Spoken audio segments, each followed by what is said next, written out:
Il s'agit de Maud Bréjon qui est avec nous, député Ensemble des Hauts-de-Seine, c'est-à-dire la famille du président de la République. Bonjour Maud Bréjon. Bonjour. Avant Ce de qu'il vous en poser reste. la première question, je vais vous faire écouter quelqu'un que vous connaissez bien. Comme beaucoup de Français, je ne comprends plus les décisions du président de la République. Il y a eu la dissolution et il y a depuis des décisions qui donnent le sentiment d'une forme d'acharnement à vouloir garder la main. Vous êtes d'accord avec Gabriel Attal? Vous ne comprenez plus non plus le président de la République?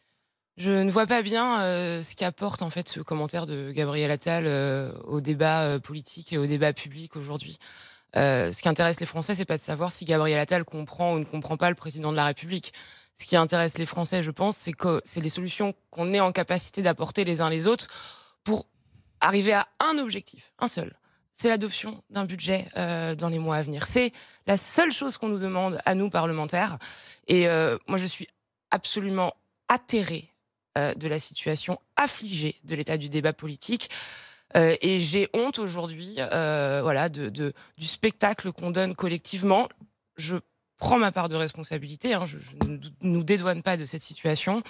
Mais donc j'attends des responsables politiques qui ne soient pas dans les ressentiments et dans les petites phrases, mais qui aujourd'hui rentrent dans le concret, se mettent autour de la table et qu'on sorte encore une fois de ce théâtre affligeant. Alors, les anciens premiers ministres d'Emmanuel Macron parlent. Gabriel Attal hier soir. Il y a Édouard Philippe ce matin.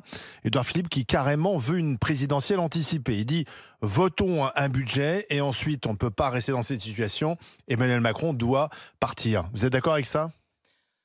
Ce que je partage avec Édouard Philippe, c'est que la dissolution aujourd'hui n'est pas une réponse au contexte qu'on traverse et que cette dissolution n'apporterait rien si ce n'est l'arrivée de Jordan Bardella au pouvoir avec en probable supplétif une partie des Républicains. Et pour autant, moi, jamais... Ben, ça donnerait peut-être une majorité au pays. Jamais, En quoi c'est un problème? jamais, pardonnez-moi, jamais, si je peux terminer, je n'appellerai à la démission du président de la République. D'ailleurs, je ne sais pas si Édouard Philippe le dit exactement comme ça, parce que je considère que les institutions sont faites de la façon suivante. Le président de la République a été réélu. Il a été réélu pour 5 ans. Les Français sont allés voter. Il y a un peu plus d'un an de ça, à plus de 75% de participation. Mais là, on veut une situation Ils ont élu une Assemblée nationale qui, quoi qu'on en pense, reflète le pays. Et donc, il est de la responsabilité des députés de trouver une solution. C'est pas la faute des Français qui ont mal voté il y a un an. C'est la responsabilité des députés aujourd'hui. Oui, mais dans tous les sondages, les et de Français leur disent légitimité deux de choses. trouver une solution. Dans tous les sondages, les Français disent deux choses. Ils veulent d'ailleurs la dissolution et encore plus la démission d'Emmanuel Macron. Est-ce que le rejet d'Emmanuel Macron n'est pas justement le problème? C'est-à-dire qu'il cristallise aujourd'hui toutes les colères, parfois même de la haine. C'est lui qui a choisi les premiers ministres qui ont échoué les uns après les autres depuis la dissolution ratée. Donc il y a quand même une responsabilité personnelle du chef de l'État. Si cette responsabilité saute, est-ce que ça ne permet pas justement à la classe politique de repartir dans le bon sens? J'entends les colères et les frustrations, y compris dans ma circonscription. Ce que je dis, c'est qu'encore une fois, les Français sont allés aux urnes. Ils ont massivement participé il y a un an. Ils ont fait le choix d'une assemblée telle qu'elle est. Et aujourd'hui, on a des responsables, pardonnez-moi, on a des responsables politiques qui sont incapables de se comporter en adultes et d'avoir une discussion un petit peu rationnelle, encore une fois, pour permettre ne serait-ce que de doter la France d'un budget. Mais attendez, excusez-moi, mais la personne qui a du mal à se comporter en adulte, pour moi, c'est Emmanuel Macron. Effectivement, l'Assemblée reflète notre choix. On a voté en masse. Par contre, les choix du président, en fait, la déduction qu'il a faite de nos votes ne reflète absolument pas nos votes. Est-ce que M. Lecornu, c'est le choix des Français? Est-ce que M. Bayrou, c'est le choix des Français? Est-ce que M. Barnier, qu'il est parti sortir de la naphtaline, excusez-moi, est-ce qu'au moment où on a voté en 2024, il y a un seul Français qui pensait à M. Barnier? Il n'y en a aucun, j'en suis sûre. Personne ne pensait plus à M. Barnier. Il est parti sortir M. Barnier. Donc quand vous me dites que... Et vous pensez que les Français, ils pensaient à Lucie Castet quand ils sont allés voter? Mais non, mais je suis d'accord avec vous. Ceux qui ont voté à gauche, si. Mais simplement... Et il y a 210 députés du Bloc central qui ont été élus. La réalité, c'est que personne n'a gagné cette élection. Simplement, je comprends, vous êtes du camp du président et je comprends parfaitement. Mais en fait, le dédouaner de toute responsabilité et dire que la déclaration de M. Attal, en fait, moi, elle reflète exactement ce que je pense. Excusez-moi, je ne comprends plus le président. Et je ne sais pas pourquoi il s'acharne au pouvoir. Donc moi, quand M. Attal prend la parole, je me sens représentée dans ce que je pense. Et beaucoup de Français pensent exactement la même chose. Je ne dédouane pas le président de la République. Et on a des responsabilités aujourd'hui qui, à mon avis, sont partagées. Et j'ai commencé mon propos en disant que je ne m'excluais pas et que je n'excluais pas ma famille politique de sa part de responsabilité. Je dis juste que moi, très modestement, je suis une députée parmi 577. Je me suis engagée en politique en espérant faire un petit peu bouger les lignes et changer modestement la vie des gens. Et aujourd'hui, on a des responsables politiques qui sont incapables de se parler, qui sont incapables, encore une fois, je le redis, de se comporter en adultes, qui sont obsédés par l'élection présidentielle, qui rend les uns et les autres complètement dingues. Et donc, on n'arrive plus à avancer. Et j'entends que certains disent qu'il faut dissoudre l'Assemblée nationale. Mais qu'est-ce que la dissolution de l'Assemblée nationale apporterait à la situation actuelle? Mais vous en savez quoi? Peut-être. Non, mais est-ce que vous pensez pas qu'aujourd'hui les Français sont conscients qu'ils se sont trompés? Ils se sont trompés. À quel égard? Par rapport à l'Assemblée nationale. Il y a 1 an et demi. Il y a 1 an et demi. Ils se sont trompés. Ils sont conscients qu'ils se sont trompés, étant donné que la réalité, c'est qu'on n'arrive plus à gouverner ce pays. Ils veulent peut-être corriger. Ouais. Est-ce que la dissolution va pas être un moyen de se dire, écoutez, on va pas faire 2 fois la même erreur? Alors, je ne sais pas si les Français se disent qu'ils se sont trompés. Moi, je ne prétends pas parler au nom de l'ensemble des Français. On voit aujourd'hui que c'est affligeant. Vous le reconnaissez vous-même. Vous vous rendez compte de ce que vous dites? Bien sûr que c'est affligeant. Vous, quand même, dans le monde politique, vous reconnaissez que vous avez honte. Évidemment. Et vous vous rendez compte des citoyens français? Oui, comment ils peuvent vous regarder? Mais vous nous donnez à vomir. C'est une catastrophe. Vous êtes en train de ridiculiser toute la classe politique. D'une part, je comprends ça. Alors aujourd'hui, est-ce que justement, il ne faut pas se dire, mais on s'est trompé les Français. On a voté, on s'est planté, étant donné qu'on n'arrive pas à trouver une situation. Les hommes politiques ne trouvent plus une situation pour gérer ce pays. Est-ce qu'il ne faut pas la dissolution pour qu'on revote et on verra bien le résultat des votes? Et je ne suis pas sûre que la dissolution balaie les fractures qui existent aujourd'hui au sein de la société française et qui sont représentées dans l'Assemblée nationale. Maud Bréjon, le bloc central a peur de dissolution parce qu'il y a de fortes chances qu'il soit balayé et que ça soit, une vague de dégagisme. Je comprends, hein, je comprends, chacun se dit si c'est une dissolution, je perds mon job.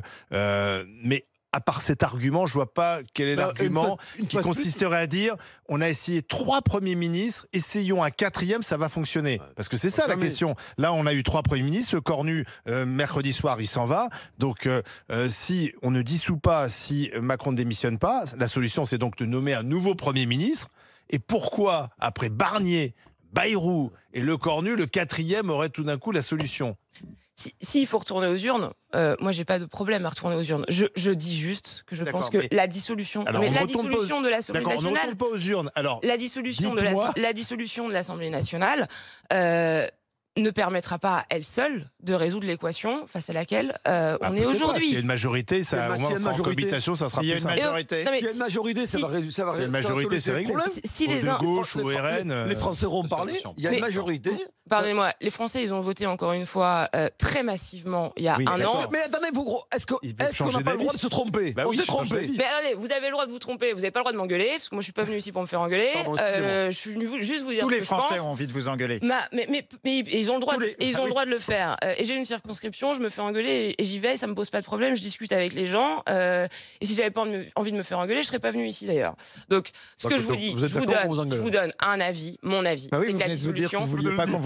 Mon avis, c'est que la dissolution ne permet pas de résoudre le problème. Alors, comment on résout le problème, puisqu'on a essayé, pour l'instant, c'est un échec total, 3 premiers ministres différents, certains très expérimentés, comme François Bayrou et Michel Barnier. Barnier a tenté de dealer avec le RN, ça n'a pas fonctionné. Bayrou avec les socialistes, ça n'a pas fonctionné. Le Cornu avec tout le monde, ça n'a pas fonctionné. On nous avait pourtant vanté les mérites d'un Le Cornu habile, fin négociateur. Ça a été une catastrophe, il est resté 27 jours. Expliquez-moi pourquoi un 4e Premier ministre arriverait là où les autres ont échoué. Parce que tant que les responsables politiques de droite comme de gauche n'accepteront pas n'accepteront pas d'être sincèrement dans une démarche de compromis, on ne s'en sortira pas et la dissolution ne changera rien à ça. On va tourner sur une boucle temporelle, c'est-à-dire qu'on va tourner en rond comme ça pendant 1 an et demi. C'est la faute des autres. Macron n'a aucune responsabilité. Il va nommer quelqu'un, ça ne fonctionnera pas. Je suis pas en train de dans 2 mois pour faire le même constat. Je suis pas en train de dédouaner les uns et les autres de leurs responsabilités.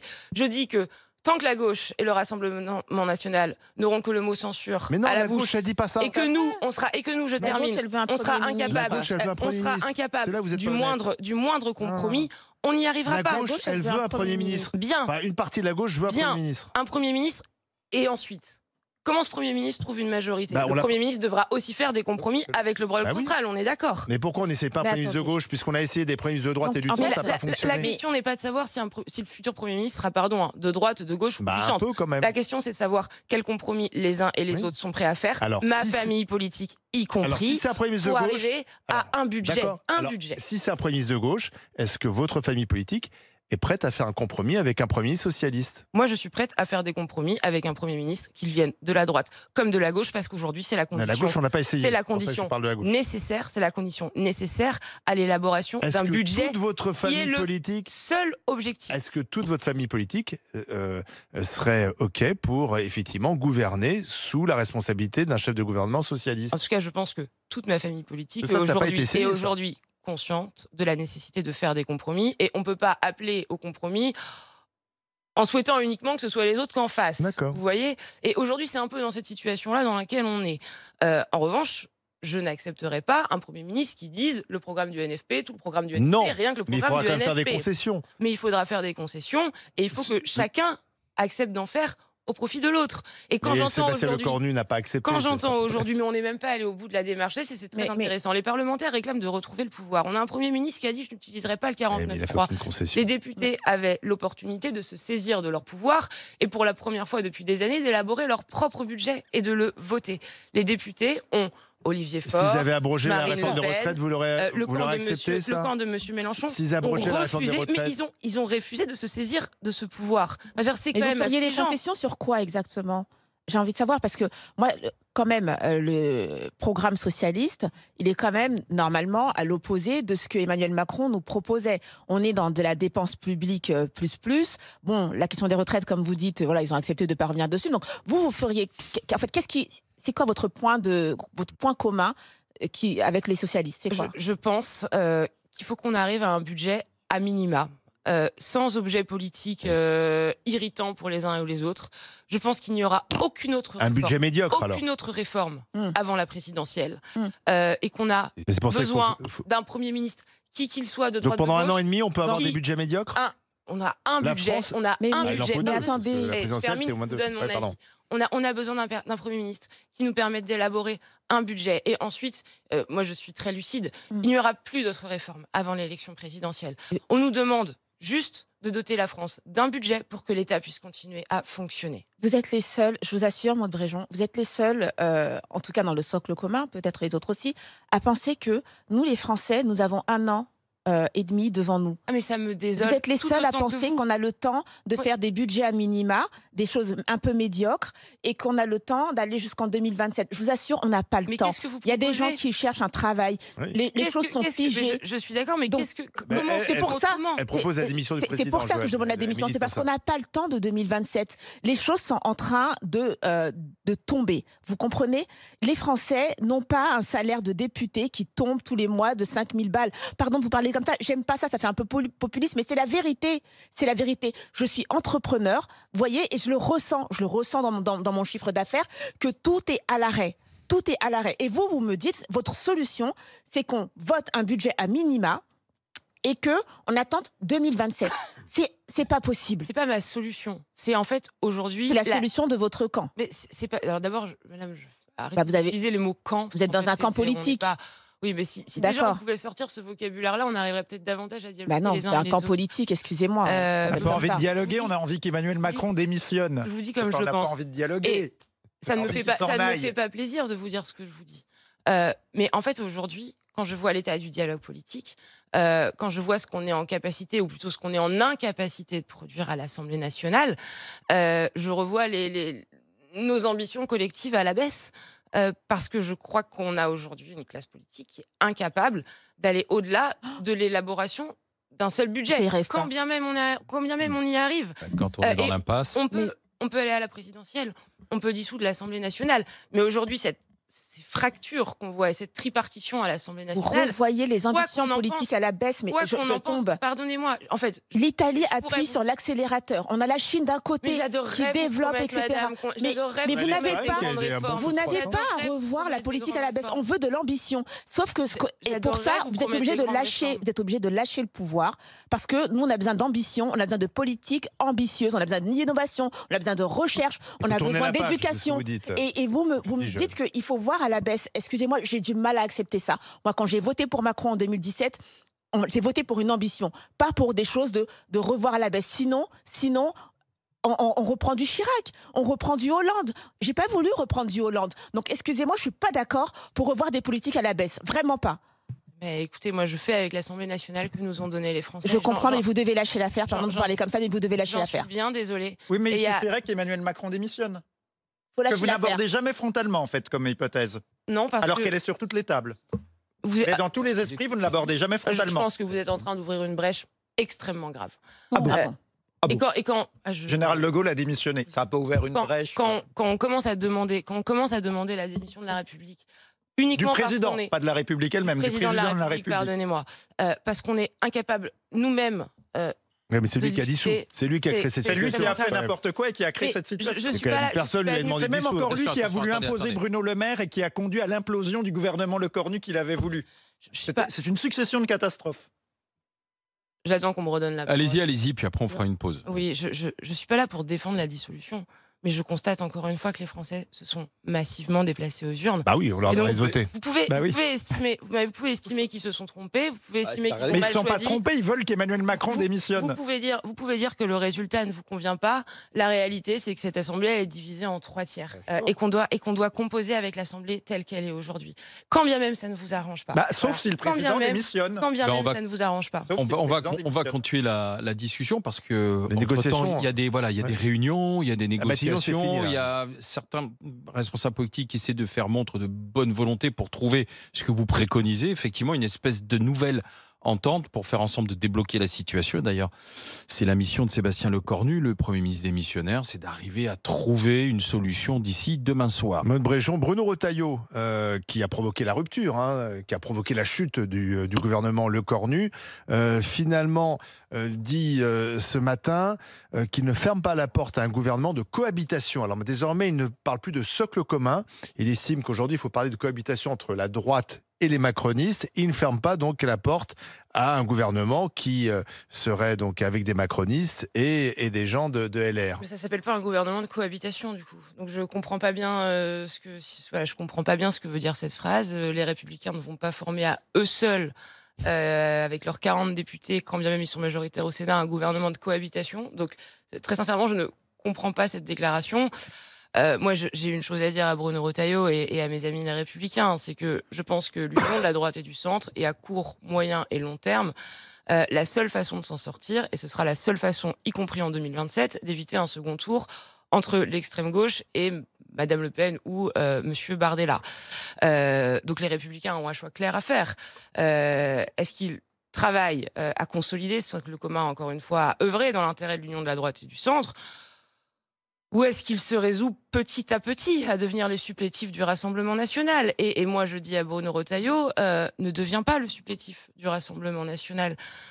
L'histoire politique de cette famille politique, ce n'est pas celle-ci. Voilà. Et je pense... Bruno Retailleau je ne pense devient pas que- Éric Ciotti, c'est ça?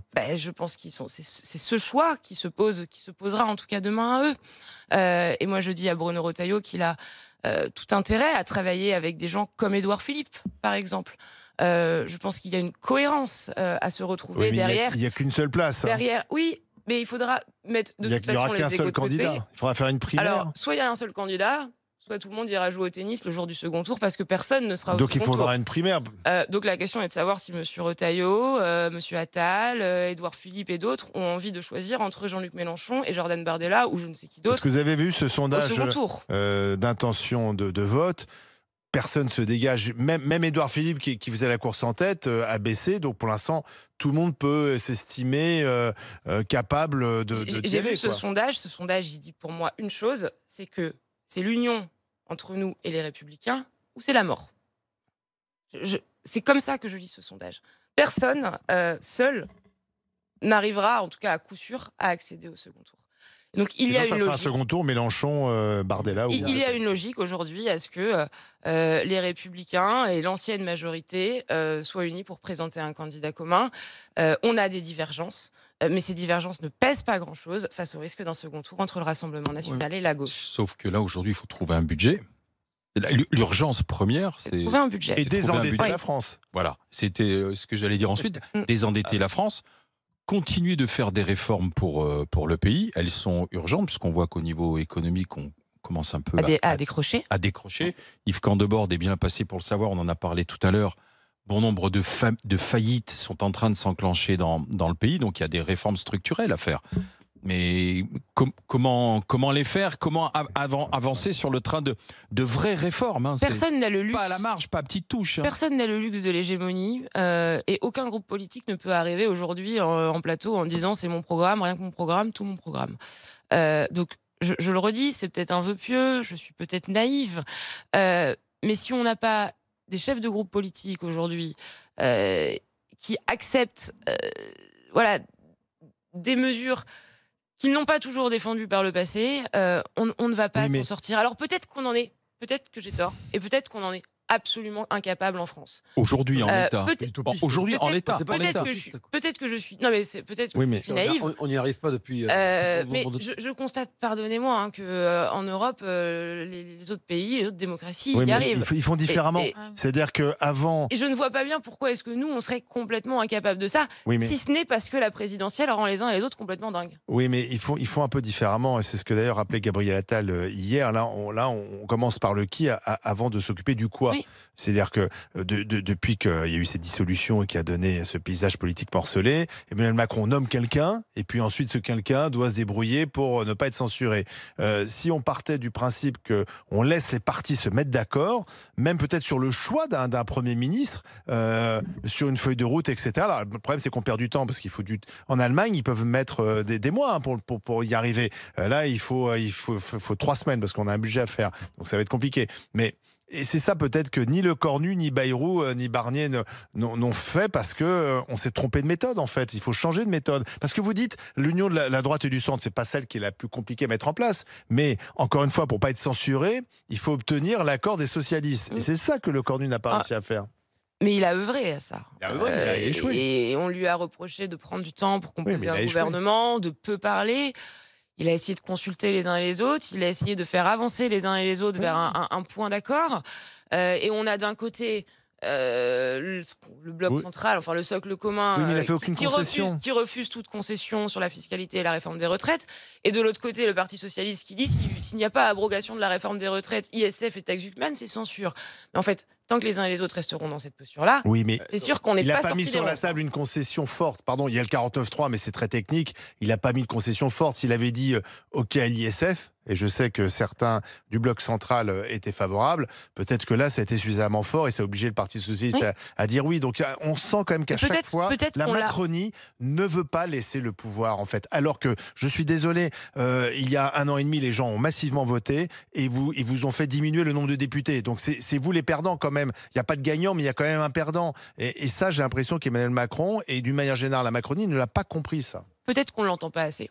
Et il faudra de toute façon, si on veut que ce pays soit doté d'un budget au 31 décembre, que nous acceptions des mesures qui soient très éloignées de ce qu'on a défendu ces 8 dernières années.